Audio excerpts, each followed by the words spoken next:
Hello बच्चों, कैसे हैं आप? आशा करते हैं आप बहुत अच्छे होंगे, मस्त होंगे और स्वस्थ होंगे। आइए आपके लिए चैप्टर 5 क्लास 10 अरिथमेटिक प्रोग्रेशन का इंट्रोडक्शन वीडियो लेकर आए हैं। आइए एक बार देख लेंगे तो सारा क्वेश्चन ढिसुम ढिसुम कर देंगे। आइए देखिए, समझिए।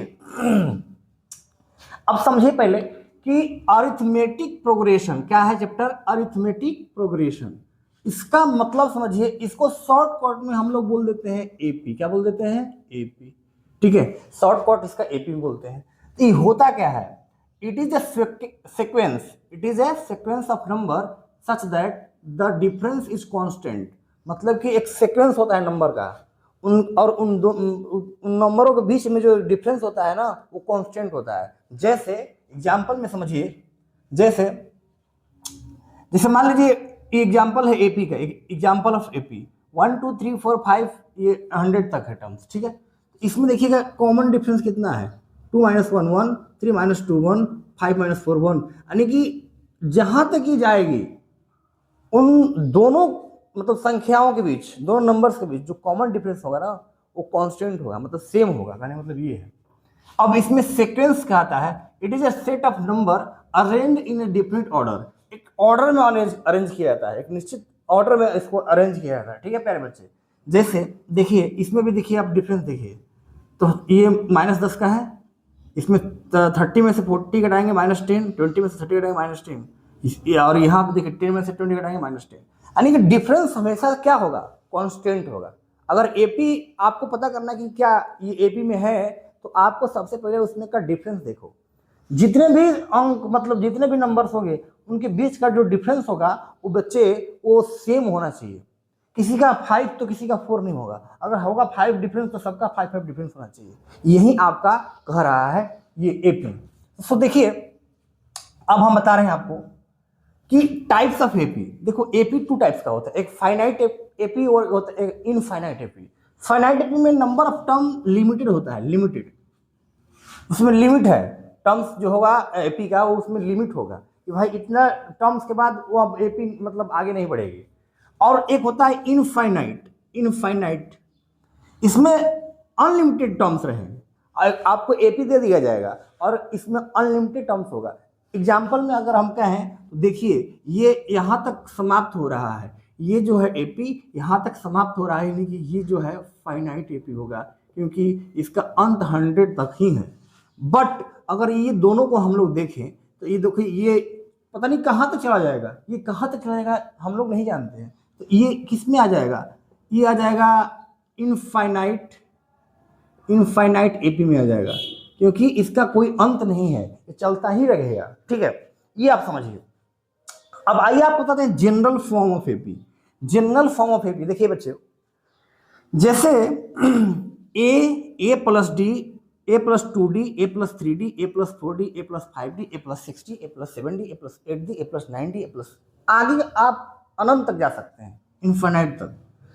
तो उसमें भी देखिए ये हो गया इन्फिनाइट टर्म्स एपी के लिए जनरल फॉर्म है, general form of infinite AP. अब general form of finite AP, क्योंकि इसमें अंत दिया है। ठीक है, देखिए a plus d, a plus 2d, a plus 3d, a plus 5, वही चीज है। अब आपसे देखिए ये जो होता है फर्स्ट टर्म होता है, फर्स्ट टर्म को हम लोग ए से डिनोट करते हैं। ये है सेकेंड टर्म। ठीक है, सेकेंड टर्म इसको A2 बोलते हैं। ये है थर्ड टर्म A3, ये है फोर्थ टर्म A4, ये है 5 टर्म, उस प्रकार से ये है 6 टर्म। ठीक है, A6 A प्लस 5D होता है, A7 A plus 6D, A8 A plus 7D, A100 A plus 99D, A1000 A plus 999D हो जाएगा। ठीक है मेरे प्यारे बच्चे, तो ऐसे आपको कहेगा, आपको बोलेगा इसका 7th टर्म निकालिए, यानी आपको पता होना चाहिए 7th टर्म यानी कि A प्लस 6D निकालना है। इसका 4th टर्म निकालिए यानी A प्लस 3D निकालना है। ये आपको चीज समझ में आना चाहिए। ठीक है, जैसे देखिए इसमें जो होता है जो ए है वो फर्स्ट टर्म है, देख रहे हैं ना, ये फर्स्ट टर्म है। और डी जो होता है मेरे प्यारे बच्चे वो कॉमन डिफरेंस होता है। वहीं सर डी कैसे निकला आता है, तो बता रहे हैं अभी देखना। एन जो होता है लास्ट टर्म है, देखिए ये लास्ट टर्म है। ठीक है, एन को बोलते हैं लास्ट टर्म। और एन जो होता है नंबर ऑफ टर्म्स होता है कि आपके एपी में कितने टर्म्स है। जैसे एक और देखिए यहाँ पर, मान लीजिए a बराबर हम 5 ले रहे हैं और d का वैल्यू मान लीजिए 8 है। आपको AP बनाना है तो कैसे AP बनाएंगे?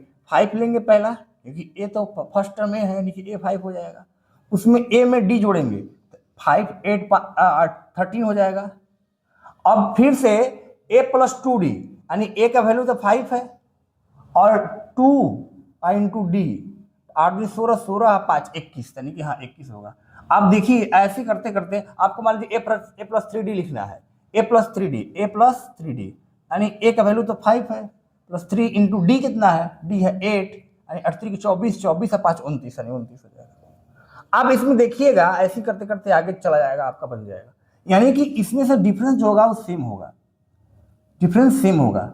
-8 का डिफरेंस, -8 का डिफरेंस, -8 का डिफरेंस, -8 का डिफरेंस, -8 का डिफरेंस चलता रहेगा। ऐसी बनती है। अगर ए दिया हो, डी दिया हो, तो मैं क्या करता हूं, हम लोग ए की वैल्यू तो पता ही है फर्स्ट टर्म में रहता है, सेकेंड टर्म ए प्लस डी है, यानी ए में डी जोड़ देंगे तो आ जाएगा। फिर थर्ड टर्म ए प्लस 2d है, ए तो 5 है और 2 इंटू डी है, पता ही है, तो ए प्लस 2 इंटू डी, देखिए ए प्लस 2 इंटू डी, तो यहाँ से आपका 21 आ जाएगा। ऐसे एपी को हम लोग फॉर्म करते हैं।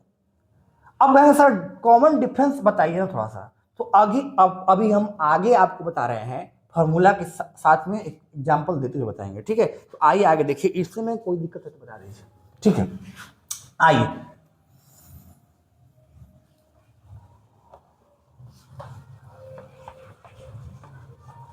देखिए, समझिए और बुझिए। यदि अब आइए यहां पे, यदि आपको नंबर ऑफ टर्म निकालना है, नंबर ऑफ टर्म्स, ठीक है, नंबर ऑफ टर्म्स निकालना है या लास्ट टर्म निकालना है, लास्ट टर्म, तो आपको एक फॉर्मूला पता होना चाहिए और वो है ये an equal to a plus n minus 1 into D. बहुत ही फेमस फॉर्मूला है, बहुत ही फेमस। ये मेरे प्यारे बच्चे बताए थे, ये लास्ट टर्म है, ये है फर्स्ट टर्म, ये नंबर ऑफ टर्म्स है -1, ये है कॉमन डिफरेंस। जैसे एक हम आपको एपी दे रहे हैं, आप समझने की कोशिश कीजिएगा। जैसे मान लीजिए एक एपी है 2 4 6 8 10 डॉट डॉट डॉट, मान लीजिए 100 तक है, ठीक है। तो आपको मान लीजिए निकालना है, जैसे कि यहाँ पर मान लीजिए हमको नहीं पता है, जैसे यहाँ पर 100 तक दिया, ठीक है। आपको निकालना है नंबर ऑफ टर्म्स, समझिए, मान लीजिए यहाँ 100 दिया है, नंबर ऑफ टर्म्स निकालना है, तो क्या करेंगे, फॉर्मूला रखेंगे n equal to a plus n minus 1 into D. अब a की वैल्यू देखिए यहाँ 2 है, n बराबर a की वैल्यू 2 है और n आपको दिया है कितना है 100, तो n की वैल्यू यहाँ पर क्या हो जाएगा 100। 2 प्लस n का वैल्यू हमको निकालना है -1, डी का वैल्यू क्या होगा, तो नेक्स्ट टर्म में पिछले का टर्म घटा देते हैं, तो 4 - 2 गया 2 हो जाएगा। अब देखिए 100 2 प्लस इसमें मल्टीप्लाई करेंगे 2n माइनस 2, इधर जाएगा तो क्या हो जाएगा 100 माइनस 2, ये माइनस में तो कट गया तो 100 ही हो गया, इक्वल टू 2n, यानी अब ये n इक्वल टू हो जाएगा 100 अपॉन में 2, तो 50, यानी n का जो वैल्यू हो गया 50। यानी इसमें आपको टोटल कितने टर्म्स हैं, इसमें टोटल आपको 50 टर्म्स है।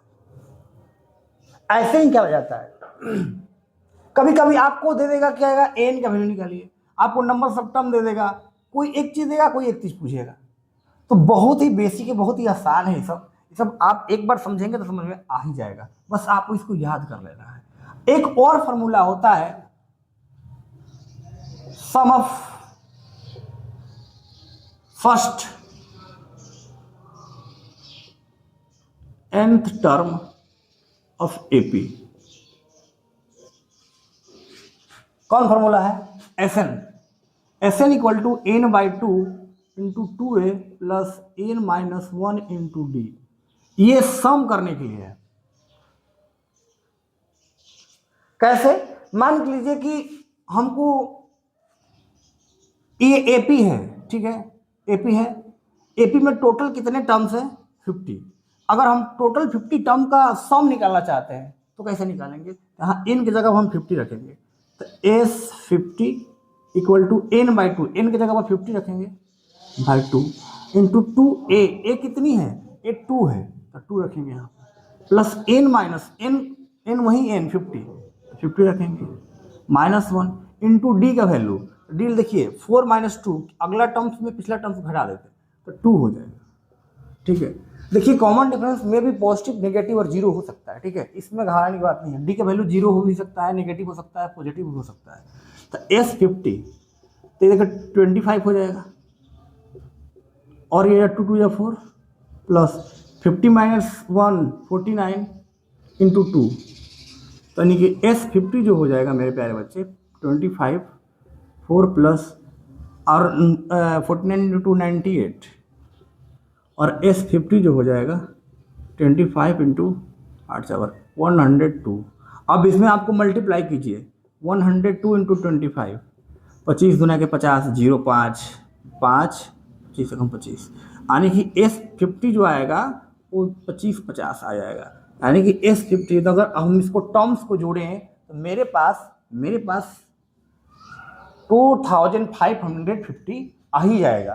तो this is the sum of nth terms and this is the number of terms, ठीक है। तो ये आपका रहा इंट्रोडक्शन वीडियो, ठीक है।